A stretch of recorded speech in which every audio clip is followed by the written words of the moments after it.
Benficaning ukrainalik darvozaboni Trubin urgan gol hammaga tushunarli. Ammo bu o'yinda asosiy voqea aynan shu epizod emasdi.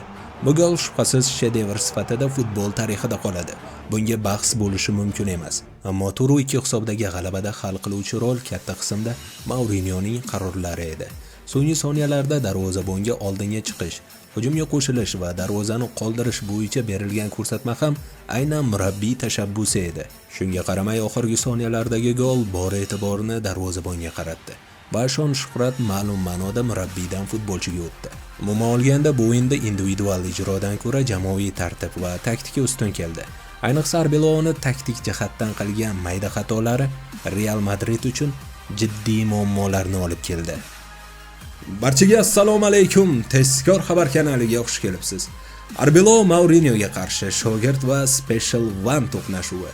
Mourinyo yana bir bor shuni ko'rsatdiki, u hech qachon eskirmaydi va xohlagan payti xohlagan jamoasini taktika orqali mag'lub eta oladi. Ammo savol bitta: Real Madrid nimaga mag'lub bo'ldi? Realga nima yetishmadi? Bugun buni taktik doskada tahlil qilamiz. Ekranni katta qilib oling, bugungi dasturimiz boshlandi. Real Madrid va Benfica o'rtasidagi uchrashuvda asosiy e'tibor Benficaning himoyaviy chiziqlariga qaratildi. Qog'ozda ular tur 2-3-1 sxemasida joylashgandek ko'rinsa-da, to'p raqibda bo'lgan paytda 4-2 ko'rinishida himoyalandi. Real Madrid jamoasi triosi orqali hujumga o'tib, pressingni oshirdi. Mourinyo jamoasi esa chiziqlarni juda yaqin tutib, markaziy yo'laklarni deyarli to'liq yopib qo'ydi. Shu sababli Real Madrid chiziqlari orasida bog'lanish topa olmadi. Benfica nafaqat chiziqlar orasini, balki kenglikni ham qisqartirdi. Himoya liniyalari bir-biriga yaqin joylashdi va markaziy hudud to'liq yopildi. Natijada Real Madrid uchun na markazda, na ichki zonalarda erkinlik qolmadi.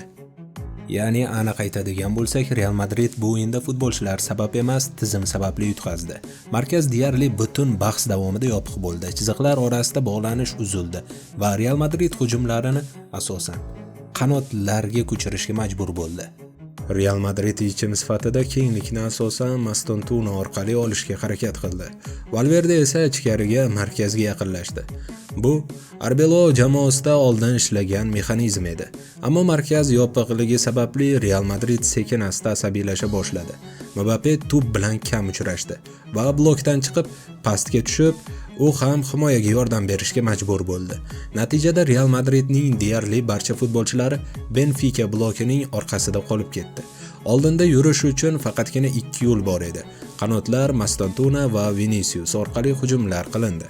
Biroq qolgan futbolchilar chuqur joylashgani sababli jamoa o'yinni rivojlantira olmadi. Bu vaziyatda faqatgina Bellingham ijobiy ajralib turdi xolos. Qanotlar orqali bosim bo'ldi, ammo markazdan yetarli qo'llab-quvvatlash bo'lmagani uchun hujumlar yakuniga yetmadi. Shu sabab Real Madrid sekinlashdi va tashabbusni asta-sekin Benficaga topshirib qo'ydi. Qaymoq ranglilarning mag'lubiyatidagi eng muhim jihat pressingda muvozanat yo'qoldi. Oldingi chiziq bosim qildi, ammo orqa va markaz bu bosimni qo'llab-quvvatlamadi. Natijada pressing ortida katta bo'shliqlar paydo bo'ldi va Benfica aynan shu hududlardan foydalandi. Barcha muammolar Benfica'ni ixcham past bloki bilan bog'liq bo'ldi. Qarshi hujumlardan birida Real Madrid to'pni yo'qotdi va 2-2 vaziyatni yuzaga keltirdi. Qanotdan uzatilgan to'p hisobni tenglashtirishga olib keldi. Bu paytga kelib Chamining o'yini muvaffaqiyatsiz bo'layotganligi yaqqol ko'zga ko'rindi. U dastlabki daqiqalardayoq sariq kartochka olgan edi. Shu sababli u himoyachilarga yetarlicha yordam bera olmadi. Xulosa qilib aytganda, bu mag'lubiyat individual xato emas. Aksincha, futbolchilarning individual mahorati evaziga Real Madrid 2 ta gol urdi. Mag'lubiyatning asosiy sababi taktika jihatdan qilingan katta xatolar edi. Aslida klubni top 8 likka kira olmasligi, qo'shimcha 2 ta o'yin olganligi bu yomon emas. Playoffda jamoa uzoqroqqa bora olishi uchun Arbeloga tajriba kerak.